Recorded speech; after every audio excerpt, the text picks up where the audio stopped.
Hello everyone, welcome to my game recap of round number 1. I am right now in Warsaw, Poland, and I'm playing in one of my favorite players chess tournament, memorial tournament you can say, Najdorf Memorial 2024 in Warsaw Chess Festival. I was actually very nervous in the first round. Before going to the round, I was thinking a lot of things, what to do, what not to do, because the pairing was out just 1 hour before the game, you can say. And we were not understanding whether I am white or black because the pairing was declared in a very different way. But anyway, so we figured out that I'm actually white, and I was thinking what to do, what not to do, like which move to play, because I am actually playing after 11 months of gap, you can say 1 year. Last year I played in the classical tournament in Sands Open in August 2023, and it was quite stressful also while going to the game. But I talked with my wife Lucia. She said like, okay, you are there just to play and enjoy the game, so don't think about anything, just go there and enjoy the game. I said like, yes, I'm playing after a long time, I should just enjoy my game. But still, the initial round butterflies are there. So after going to the game, I decided that I will go for e4. As there was no time for preparation, I just thought like, let's play e4. My opponent responded with g6, and then I played d4 going for the center. He played bishop g7. I developed my knight to c3, and now he played d6. Now I realize this thing, that he is going for modern defense or maybe perk also. Means like if you play knight f6, it will be perk defense. So I said like, okay, I will keep my options open. I'll play bishop to e3, and then if he plays knight to f6, then okay, there are many alternatives in this position and the game will be converted to perk defense, you can say. But he was not in any kind of mood, you can say, to go for knight f6. He played a6 move. That was kind of surprise for me. So I thought for a while, then I said like, okay, I'll continue with my development. I'll play queen d2, because now I'm expecting if he plays knight f6 at any moment, I always have, means okay, I'll play f3, and then I always have bishop h6 in future whenever he castles. Okay, but he did not go for that thing. The idea of a6 is of course b5, and then I played f3 because I'm waiting. And now after knight d7, still he did not play knight f6. So I wanted to wait in this position. I was expecting him to play knight f6, but he was not playing. So I thought like, okay, let's wait with rook to d1. I was a little bit hesitant about playing long castle, although that was one of the moves in the position which was possible. But I was thinking like, maybe he will go for c5 and my king will be under a little bit pressure, and if you play d5 any movement, the bishop will be very strong on this diagonal. So I thought like, I'll castle or I'll just keep the king in the center of the board. So I played rook d1, a kind of waiting move, you can say. And he quickly developed his bishop. And then finally I said like, okay, I think he is going to castle on the king side at any moment. I should prepare something on the king side, because he's not allowing me to play bishop h6. So I played h4, and then he played a very standard move, h6. h5 was also one of the moves which I was thinking that he might play, and I was ready to play knight h3 and so on. Like I might play knight g5 also in future, but he played h6. The idea of h6 is like, whenever I will play h5, he will go for g5, and I'll not be able to create that much of play on this side of the board. But I saw one thing, like even though he has played this thing, I will be getting the f5 square for my knight. But I was little bit hesitant to play for this immediately. I thought like I should stop b4 move, so I played a3. And after a3 he played rook to c8. He was playing quite fast, and now in this position I thought like, okay, I want to play h5 g5 and then knight f5, so I need to prepare for that thing. So I played knight g2 for the preparation. He played c5, I played h5, he played g5 and knight g3. As per my plan, I'm going forward. He played c captures d4, bishop captures d4, and he exchanged the queens, you can say, in this, bishops in this position. And I was thinking what to do, because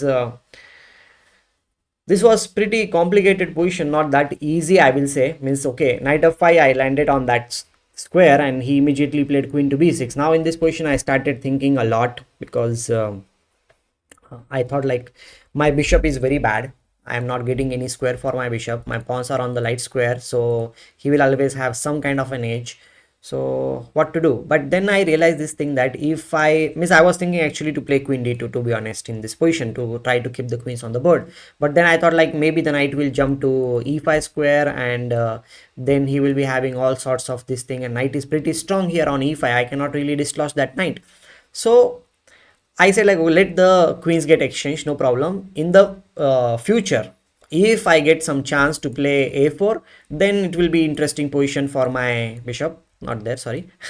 So I said like, okay, let it be. I play bishop to e2. He captured, and now he played knight c5. Again, I was thinking like he might play knight e5, because e5 square is a pretty good square for the knight. It will be controlling a lot of squares from this thing, and he doesn't need to exchange first of all. And if at any position I try to play knight d5, first of all the pawn on c2 is hanging, and he can, even if I support the pawn on c2, he can always capture here, and my pawn on d5 will be a weakness. So I was not going to play like that. So but he played knight c5 anyhow, and after knight to c5 I realized what is his idea. His idea of knight c5 was to play knight e6 and knight f4 and attack here as well as here. So I realized that thing, okay, he wants to do that thing. Initially I was thinking of king d2, but then I saw this move, and then I was kind of afraid like where to put the knight, means put my rook. If I play rook d3 in this position, knight f4 is coming, g2 is hanging, h5 is hanging. That's not a cool square, and rook b4 actually never came to my mind, although that was a possible move, but it never came to my mind. So I said like, okay, that's his idea. Before he attacks my g2 and h5 pawn, let's play g4 and support everything. So I played g4, he played knight e6, I played rook d2. Now my knight can move somewhere. Okay, so he played rook to c5. In this position, well, I castle because my rook needs to come in the game. That was the only thing I was thinking in the position, that how can I get my rook in the game. And that was also one of the reason why I played g4, because the pawn on h5 was constantly under attack by the knight, and my rook was kind of stuck to defend the pawn on h5. So after the g4 move, my pawn on h5 is free, and my rook is also free in this position. So I played that move. Here I was considering that he might just put the knight on this whole knight f4, and I was ready to continue with rook d1, and I thought like the position should be equal, kind of equal. But to my surprise, he played d5, which I was not even expecting him to play. And after d5, well, I considered this move for a while, that I will just play this move, but I was not exactly understanding what to do after this, because I saw this that he might capture the pawn, and I was also looking at this thing that I can I have this rook open file, but I did not think about rook d7 in this position, which might have given me a lot of good chances to play for an advantage, but I missed it. So I did not play rook d1. I simply captured d captures e4, you can say, is e captures d5 in this position. And one more thing was there, that after this you can already see that I was thinking about knight g7 check also, but in this position he can play king to f8, because if he captures on g7, then rook d8 is check and mate in this position, so he cannot do that thing. But after king f8, even if I capture here, I was not clearly understanding, is it better for me or not. So I did not go for this thing, and I just captured on d5, because I saw a very nice move. Initially after knight d5, I was thinking about knight captures d5, bishop captures d5 will be a mistake because b4 is coming, but I thought like he might capture with the rook, that might be his idea.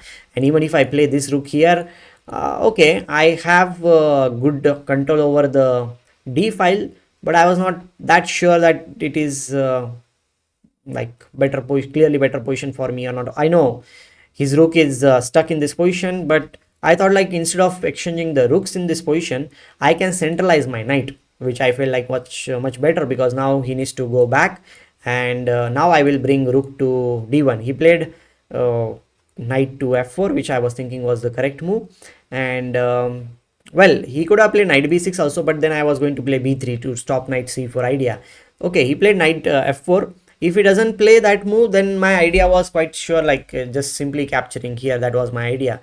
And if he plays rook d7, which was possibility in this position, then I had one idea of playing knight d6 somehow was coming. I was thinking about it, or can I play, oh, c4 was also one of the moves. Yeah, I was thinking about c4, because after this capture there is a lot of pressure over here, and it will not be that easy position to play from black side. But he did not play that move. He simply played knight f4 in this position. Then my bishop was under attack. I thought like, let's save the bishop because all these squares needs to be controlled from knight's check. So I played bishop f1, he played f6 because he needs to get the rook in the game. So his idea is quite clear that he wants to play king f7.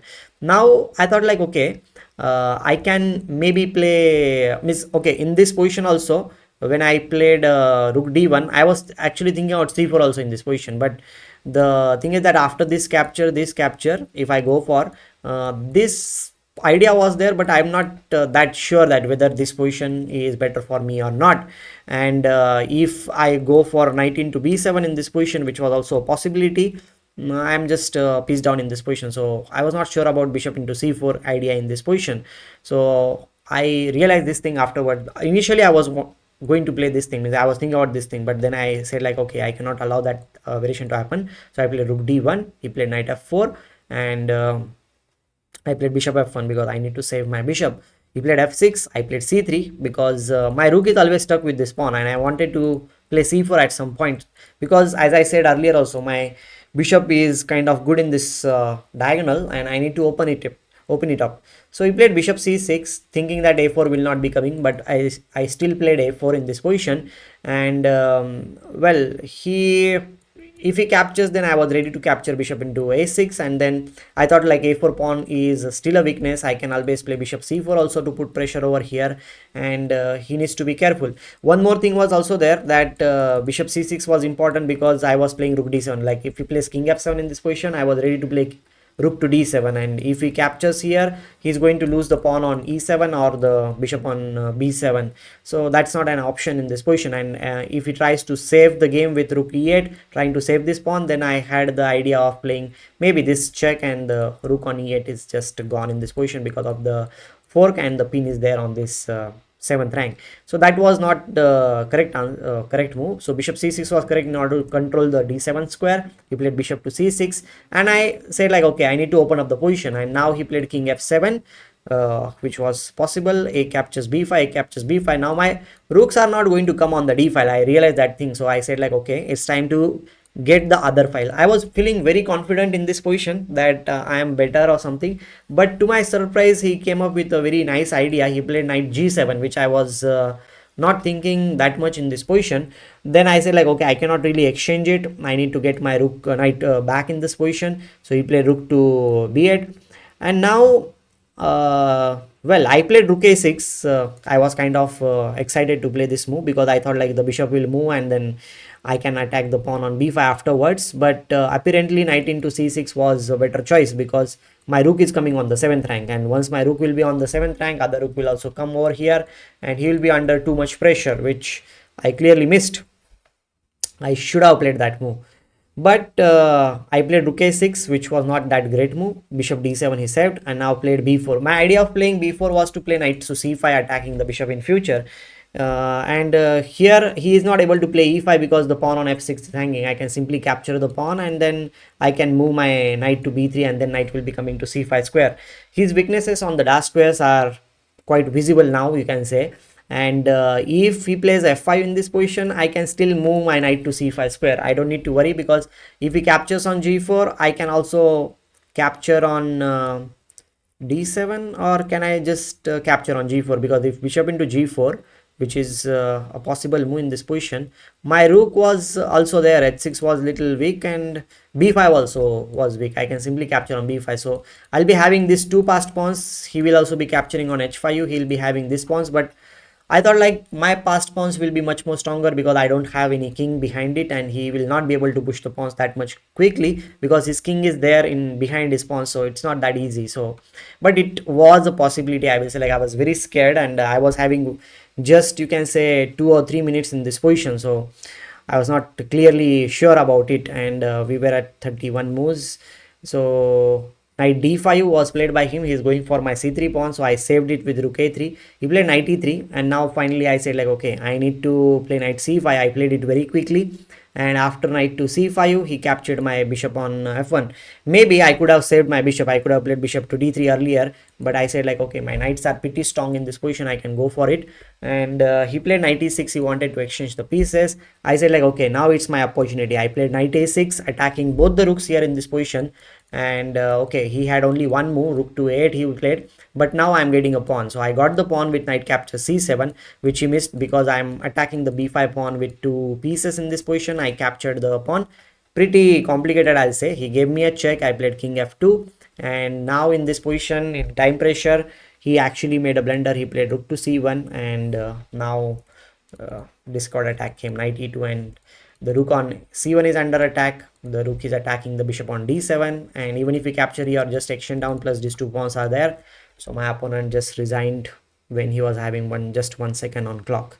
So pretty complicated and tense first game, I will say, but I was kind of relieved after I got comfortable position with when my two rooks were there on the d file. Quite complicated. It could have gone either way, but okay, once he played d5, I think it was means I was having some slight better chances in the game, which in time pressure, mutual time pressure, I can say I managed to win the game. Quite lucky. So we'll be meeting tomorrow in my second game's recap. So stay tuned and wish me good luck. Thank you. Bye bye.